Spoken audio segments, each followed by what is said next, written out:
फिर आधी रात को मुझे महसूस हुआ कि मेरे शरीर से छेड़छाड़ हो रहा है और फिर मेरा नींद खुल गया और मैं चुपचाप रहकर असलियत पता लगाने की कोशिश करने लगा और सच में मेरे शरीर से छेड़छाड़ हो रहा था। मुझे समझते हुए देर नहीं लगा, हो न हो यह मेरी माँ की हरकत होगी।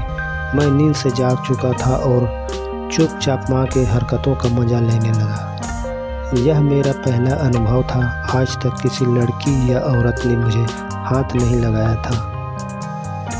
मेरे तो रोंगटे खड़े हो गए थे और मैं माँ की हरकतों का अपने दोनों आंखें मूंद कर मज़े ले रहा था। तभी मुझे अपने पिताजी का ख्याल आया। अगर उसे पता चला तो वह मुझे घर से बाहर निकाल देगा। मेरा अब सब मज़ा किरकिरा हो गया।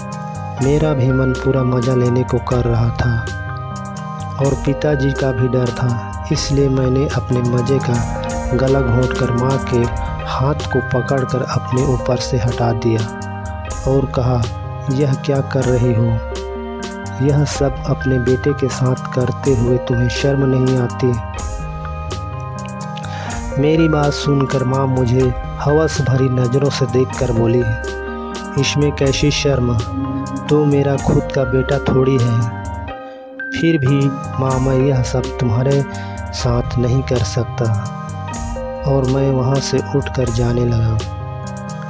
मुझे वहाँ से जाते हुए देखकर माँ मुझसे बोली, अगर तुम मेरी बात नहीं मानोगे तो मैं तुम्हारा शिकायत तुम्हारे पिताजी से कर दूँगी कि तुम्हारा बेटा रात में मेरे साथ गंदी हरकत करता है। उसके बाद तुम्हारा क्या होगा? चाहे तुम कितनी भी सफाई दो, वह तुम्हारा बात कभी नहीं मानेंगे। मैं माँ की बात सुनकर डर गया। माँ सही कह रही थी, पिताजी मेरे बात को हरगिज नहीं मानेंगे। मैं उलझन में पड़ गया और मैं अपना सिर पकड़कर वहीं पर बैठ गया। मुझे उस हालत में देखकर माँ बहुत खुश थी और वह मेरे करीब आकर माँ बेटे के रिश्ते की धज्जियाँ उड़ा कर रख दी।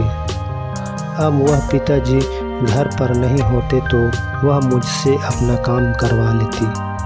मैं अपनी माँ का कुछ भी बिगाड़ नहीं सकता, इसलिए वह अपनी मर्ज़ी से मुझे अपने इशारों पर नचाती रहती और मैं उसके हाथों की कठपुतली बन गया था। तो दोस्तों, यह थी आज की कहानी।